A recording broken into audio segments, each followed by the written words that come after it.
स्वागत है दोस्तों छत्तीसगढ़ न्यूज अपडेट में। तो आइए जानते हैं आज की प्रमुख बड़ी खबरों को फटाफट। तो वीडियो में अंत तक बने रहना दोस्तों। तो पहली बड़ी खबर है, कोरबा में गर्लफ्रेंड का अपहरण फिर हत्या, जंगल में दफनाए लाश, परिजनों से मांगी 15 लाख फिरौती, शादी के लिए दबाव बनाया तो मार डाला। कोरबा में एक युवक ने अपनी प्रेमिका की हत्या कर लाश को जंगल में दफन कर दिया। साथ ही लड़की के परिजनों को फोन कर 15 लाख की फिरौती भी मांगी। डरे सहमे परिजन थाने पहुंचे और मामले की शिकायत दर्ज कराई। पुलिस लगातार छापेमारी कर रही थी, लेकिन आरोपी हाथ नहीं आ रहे थे। जब हत्यारे पूरी तरह पुलिस की जाल में फंस गए तो कटघोरा कोर्ट में आकर सरेंडर कर दिया। पूरी वारदात बांगो थाना क्षेत्र की है। पुलिस से मिली जानकारी के मुताबिक संतोषी विश्वकर्मा 29 वर्ष और सोनू 31 वर्ष के बीच पिछले 5-6 साल से प्रेम प्रसंग चल रहा था। प्रेमिका शादी को लेकर दबाव बनाने लग गई थी, जिससे परेशान प्रेमी ने साजिश रची। प्रेमिका को अपने साथ पाली तानाखार इलाके में ले गया, जहां कुछ दिन उसके साथ रहा और जंगल में ले जाकर उसकी गला घोंटकर हत्या कर दी। इस वारदात में 5 हत्यारे शामिल हैं। लाश को आरोपी अकेले दफन नहीं कर पा रहा था, तो पाली में रहने वाले दोस्त को फोन लगाकर बुलाया और उसने 3 और दोस्तों को बुलाया। पांचों आरोपियों ने मिलकर लड़की की लाश को जंगल में दफनाया और युवती के परिजनों से फिरौती की रकम 15 लाख की मांग करने लगे, लेकिन परिजन थाने पहुंचे गए और मामले की शिकायत की। पुलिस को परिजनों ने बताया था कि आरोपी ने कहा कि बेटी को जिंदा देखना चाहते हो तो 15 लाख रुपए चाहिए, जहां हम बोलेंगे वहां पहुंचा दो, नहीं तो तुम्हारी बेटी को मार डालेंगे। परिजनों के मुताबिक लड़की सिलाई सीखने के बहाने निकली थी, जो दोबारा वापस नहीं आई। बस फिरौती को लेकर आरोपी का कॉल आया। पुलिस मामले को गंभीरता से लेते हुए मोबाइल लोकेशन लगातार ट्रेस करने लगी। प्रेम प्रसंग के आधार पर सोनू का भी लोकेशन ट्रेस किया तो लड़की और आरोपी का लोकेशन एक ही जगह दिख रहा था। इसके बाद पुलिस को शक हुआ। पुलिस ने आरोपियों के ठिकाने पर छापेमारी की, लेकिन आरोपी मिले नहीं। आरोपी छिपते रहे। जब आरोपियों को लगने लगा कि वह नहीं बच पाएंगे, तो कटघोरा कोर्ट में आकर सरेंडर कर दिया। अधीक्षक जितेंद्र शुक्ला ने प्रेस कॉन्फ्रेंस कर बताया कि आरोपियों ने संतोषी की डेड बॉडी को पाली के झरिया जंगल में दफनाया था। सीडीआर की मदद से पुलिस ने हर एंगल से तफ्तीश की, जिसमें हत्या की जानकारी सामने आई। मुख्य आरोपी प्रेमी सोनू समेत 5 आरोपियों को जेल भेज दिया है। आरोपियों में सोनू लाल साहू, संदीप भोई, वीरेंद्र भोई, सुरेंद्र भोई और जीवा शामिल है। साथ ही अगली बड़ी खबर सामने आई है, 90 विधानसभा सीटों पर मतगणना की तैयारियां पूरी। चुनाव आयोग के 90 प्रेक्षकों की निगरानी में होगी वोटों की गिनती।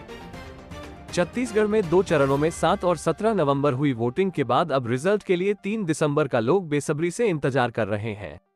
निर्वाचन आयोग ने इसके लिए 33 जिला मुख्यालयों में 90 सीटों की काउंटिंग के लिए पूरी तैयारी पूरी कर ली है।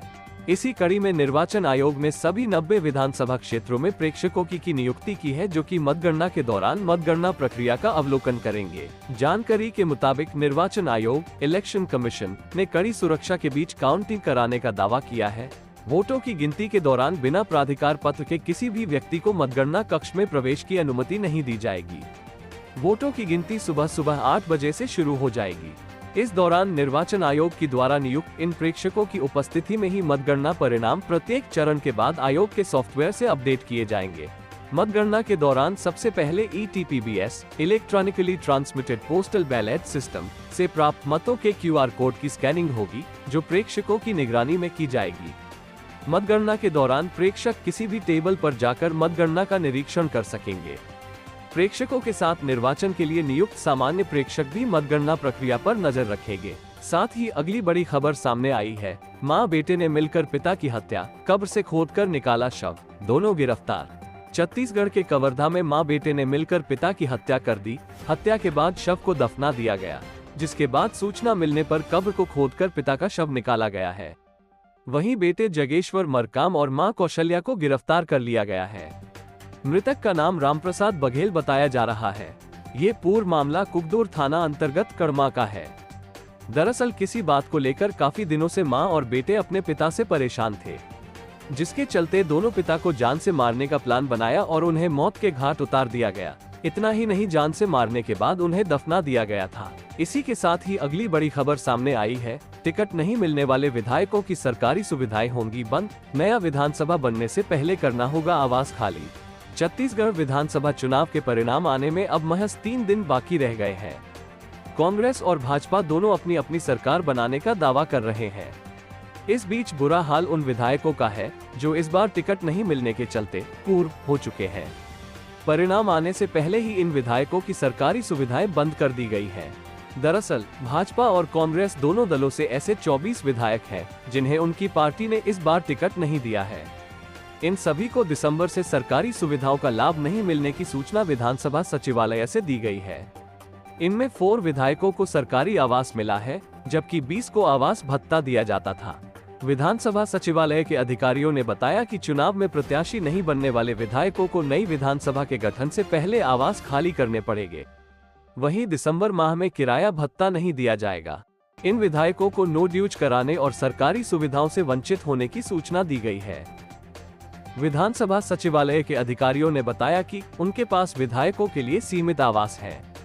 जो विधायक चुनाव जीत कर आएंगे उन्हें आवास उपलब्ध कराना होगा। लिहाजा जो चुनाव नहीं लड़ रहे हैं और विधायक हैं, उनसे यह आवास खाली करने के लिए कहा गया है। कांग्रेस ने 22 और बीजेपी ने एक वर्तमान विधायक को इस बार चुनाव में प्रत्याशी नहीं बनाया है। इनमें से कांग्रेस के 18 और बीजेपी के 2 विधायक को विधानसभा से किराया भत्ता प्रति माह 30,000 रुपए दिया जाता है। इनको अब ये सुविधा नहीं मिलेगी। साथ ही अगली बड़ी खबर सामने आई है। माता पिता और नानी का शव देख रो पड़ी IPS नित्या। भिलाई में आज तीनों का अंतिम संस्कार। मंगलवार को सड़क हादसे में हुई थी मौत।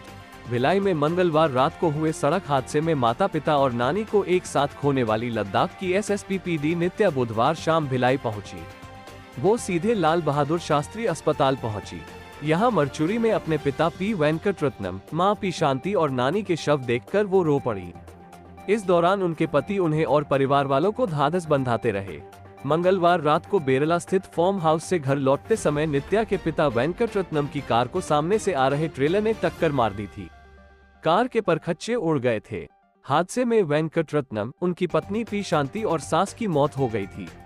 आज रामनगर मुक्तिधाम में तीनों शवों का अंतिम संस्कार किया जाएगा। सूचना मिलते ही वेंकटरत्नम और शांति की बेटी PD नित्या अपने IPS पति के साथ लद्दाख से भिलाई के लिए रवाना हो गई थी। वो बुधवार शाम भिलाई पहुंची। इस दौरान उनके भाई भी मौजूद थे। माता पिता और नानी का शव एक साथ देखते ही नित्या समेत परिवार के लोग रो पड़े। जामुल पुलिस ने आरोपी ट्रेलर चालक को गिरफ्तार कर लिया है। उससे पूछताछ की जा रही है कि आखिर इतनी चौड़ी सड़क होने के बाद भी हादसा कैसे हो गया। परिजन ने बताया कि बुधवार शाम को अंतिम संस्कार होना था, लेकिन P वेंकटरत्नम की बहन अमेरिका में रहती है। सूचना मिलते ही वो भी रवाना हो गई। आज तीनों का अंतिम संस्कार रामनगर मुक्तिधाम में गुरुवार को किया जाएगा।